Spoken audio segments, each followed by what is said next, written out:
Pembahasan di video tutorial 4, Brainstorming dan Fishbone Diagram. Brainstorming adalah metode mengumpulkan masukan dari orang lain, terkait topik tertentu, biasanya menyangkut masalah yang butuh penanganan serius. Brainstorming bisa dilakukan bersama anggota improvement team atau proses development team. Untuk mengoptimalkan brainstorming, kita akan menggunakan fishbone diagram atau biasa disebut cause and effect diagram serta 5 whys. Meskipun brainstorming terlihat sederhana, namun ada aturan yang harus dipenuhi setiap anggota saat brainstorming berlangsung. Seperti 1. Topik pembahasan harus jelas. 2. Setiap individu bebas mengutarakan masukannya tanpa interupsi. 3. Masukan harus pendek dan jelas agar tidak menghambat brainstorming. 4. Selanjutnya keluarkan masukan yang tidak relevan dengan topik pembahasan. 5. Gunakan fishbone diagram dan 5 whys untuk menemukan root cause. Berikut cara menggunakan fishbone diagram dan 5 whys. Sebelum brainstorming dimulai, gambar kerangka fishbone diagram. Mulai dari kepala, yang menjadi lokasi menuliskan topik pembahasan. Selanjutnya, sejumlah tulang untuk input variabel. Variabel tidak harus 5M1E, seperti material, man, method, machine, measurement dan environment. Bisa variabel lain yang sesuai dengan proses atau layanan yang butuh penanganan tersebut. Setelah selesai menggambar fishbone diagram, pertama tulis topik pembahasan di kepala ikan. Selanjutnya minta setiap anggota untuk memberikan masukan, satu persatu. Tulis setiap masukan ke variabel terkait. Setelah selesai sesi pengumpulan masukan, tugas tim selanjutnya mengeluarkan masukan yang tidak relevan dengan topik pembahasan. Hal ini penting, karena kita tidak ingin menghabiskan waktu untuk memvalidasi sesuatu yang tidak jelas. Setelah masukan yang tidak relevan dikeluarkan dari fishbone diagram, saatnya tim mencari tahu apa root cause setiap masukan yang disampaikan.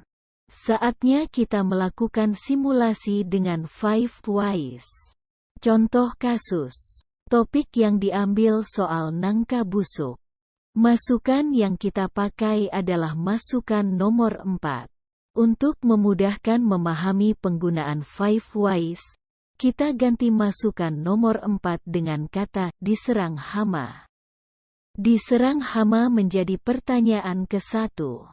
Mengapa diserang hama? Jawaban: tidak disemprot anti hama. Jawaban pertanyaan ke-1 menjadi bahan pertanyaan kedua.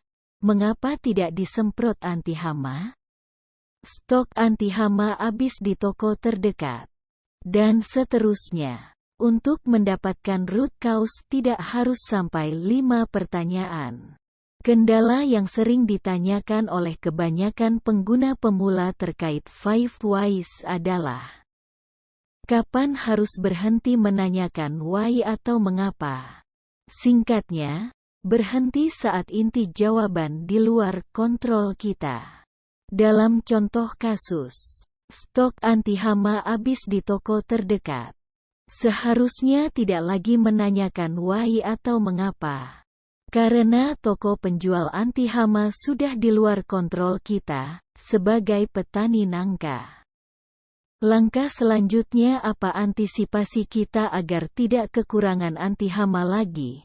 Terlepas toko penjual anti hama sering kehabisan stok, atau supply, ini yang disebut action plan. Sebut saja memesan terlebih dahulu ke toko tersebut, sebanyak kebutuhan, atau mencari opsi lain, seperti pemberdayaan pupuk organik dan lain-lain. Merujuk pada contoh kasus, root cause-nya adalah Pengiriman bahan baku dari luar negeri terhambat cuaca. Sekali lagi di luar kendali kita sebagai petani nangka. Dimanapun pertanyaan why atau mengapa berhenti, tetap harus ada action plan. Kelebihan 5 whys adalah, kita bisa mengetahui direct cause atau penyebab langsung, contribution cause dan root cause dari sebuah masalah. Yang paling penting dalam penggunaan 5 whys adalah pemberian jawaban setiap pertanyaan tidak asal-asalan. Terutama jawaban pertanyaan pertama. Karena jawaban akan mengarahkan kita ke tujuan yang berbeda. Jawaban pertanyaan pertama ibarat persimpangan jalan, salah memilih arah, akan berakhir di tempat yang tidak menjadi tujuan kita.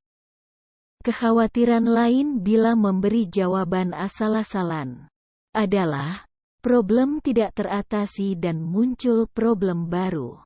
Video tutorial berikutnya, scatter plot.